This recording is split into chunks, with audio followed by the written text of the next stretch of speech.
RTI Live News. Ask for right. Welcome to RTI Live News. నేను రేవతి. సంగారెడ్డి జిల్లా తట్కల్ నూతన మండల కేంద్రంలో ఆదివారం రాత్రి మాజీ ఎంపీ బాగారెడ్డి తనయులు ఎం జైపాల్ రెడ్డి పర్యటించారు. ఈ పర్యటనలో భాగంగా బీజేపీ కార్యకర్తలను కలిసి వారి ప్రాంత స్థితిగతులను గురించి అడిగి తెలుసుకున్నారు. ఈ సందర్భంగా జైపాల్ రెడ్డి మాట్లాడుతూ దేశంలో బీజేపీ ప్రభుత్వం నరేంద్ర మోడీ సారథ్యంలో ఎవరూ కనీవిని ఎరుగని రీతిలో అనేక సంక్షేమ పథకాలను అమలు చేస్తూ బీద బడుగు బలహీన పేద ప్రజలకు అండగా నిలుస్తోందని అన్నారు. తన తండ్రి జహీరాబాద్ నియోజకవర్గ ఎమ్మెల్యేగా, జహీరాబాద్ పార్లమెంట్ ఎంపీగా ఎన్నికైన మాజీ ఎంపీ బాగారెడ్డి జహీరాబాద్ నియోజకవర్గానికి కర్మాగారాలను నియమించి యువతకు ఉద్యోగ కల్పన కల్పించిన ఘనత తమ కుటుంబానికి దక్కిందని అన్నారు. ఈసారి బీజేపీ పార్టీ రాష్ట్ర అధ్యక్షులు జహీరాబాద్ పార్లమెంట్ అభ్యర్థిగా అవకాశం ఇస్తే పోటీ చేయడానికి సిద్ధంగా ఉన్నానని అన్నారు. జహీరాబాద్ పార్లమెంట్ అభ్యర్థిగా తనను గెలిపిస్తే నారాయణఖేడ్ నియోజకవర్గంలోని వలసలను రూపుమాపే కొరకై కర్మాగారాలను ఏర్పాటు చేయించి నిరుద్యోగ యువతకు ఉపాధి కల్పిస్తామని అన్నారు.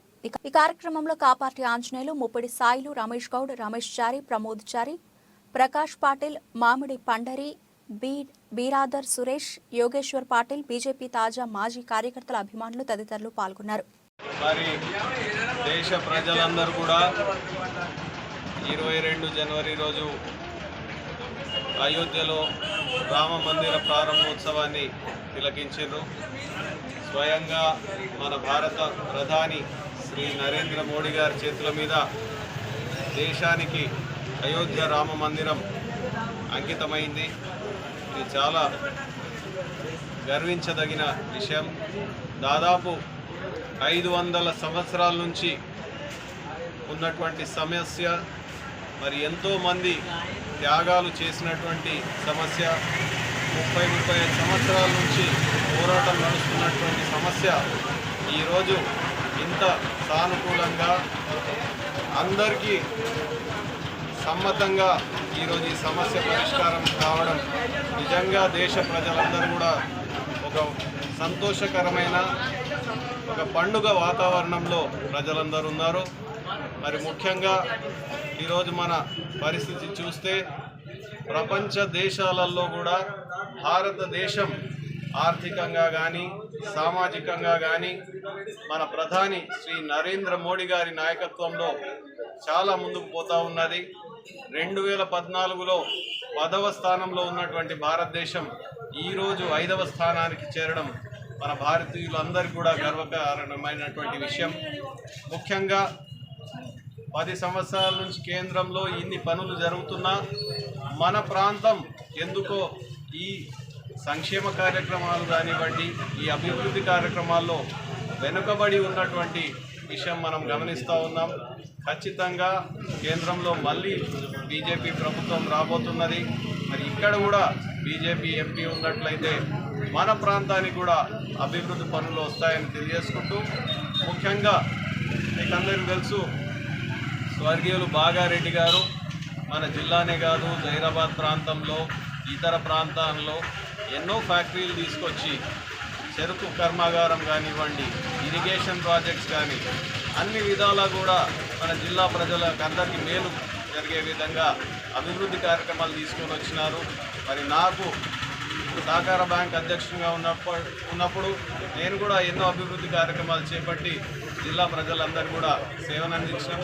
మరి ముందు అవకాశం వస్తే ఖచ్చితంగా ఈ ప్రాంత అభివృద్ధికి ఇక్కడ ఉన్నటువంటి యువకులకు మేలు జరిగే విధంగా, ఉద్యోగ అవకాశాలు కల్పించే విధంగా, ఇండస్ట్రీస్ కానివ్వండి, ఇంకా ఇతర డెవలప్మెంట్ కానివ్వండి, ఖచ్చితంగా నా వంతు ప్రయత్నం నేను చేస్తానని మీ అందరూ కూడా తెలియజేసుకుంటున్నాను. నేను ఒక యువకునిగా, విద్యావంతునిగా భారతీయ జనతా పార్టీ నుంచి ఎంపీ టికెట్ రేస్లో ఉన్నాను. పార్టీ కూడా విజయ అవకాశాలతో పాటు మంచి ఇమేజ్ ఉన్నటువంటి యువకులకు కానీ విద్యావంతులకు ప్రోత్సాహం ఇచ్చే ఆలోచనలో పార్టీ కూడా ఉన్నది. నాకైతే పూర్తి నమ్మకం ఉన్నది అవకాశం వస్తుందని. ఖచ్చితంగా ఈ జహీరాబాద్ ఎంపీ సీట్ మేము గెలవబోతున్నామని కూడా నేను పూర్తి విశ్వాసంతో ఉన్నాను. సంవత్సరాల నుంచి కూడా మనం చూస్తున్నటువంటి పరిస్థితి ఏంటంటే ముఖ్యంగా నారాయణఖేడ్ ప్రాంతంలో దాదాపు వేల సంఖ్యలో నిరుద్యోగులు వలసలు పోతా ఉన్నారు.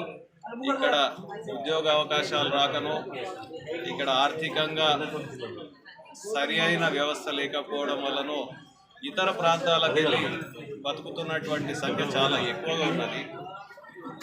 నేను అంటే బాగారెడ్డి గారి విషయం ఎందుకు చెప్పినానంటే తను ఒక ఎమ్మెల్యేగా జైరాబాద్ ఏ విధంగా అభివృద్ధి చేసిందో చాలామందికి తెలియకపోవచ్చు. కానీ 1957లో ఎప్పుడైతే నాన్నగారు జైరాబాద్ ఎమ్మెల్యే అయినారో ఆ రోజు జైరాబాద్ కూడా చాలా వెనుకబడ్డటువంటి ప్రాంతం.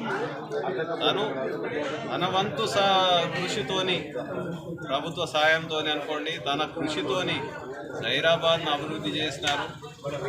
నేను ఈరోజు రాజకీయాల్లో ఉన్నానంటే నాకు ఎటువంటి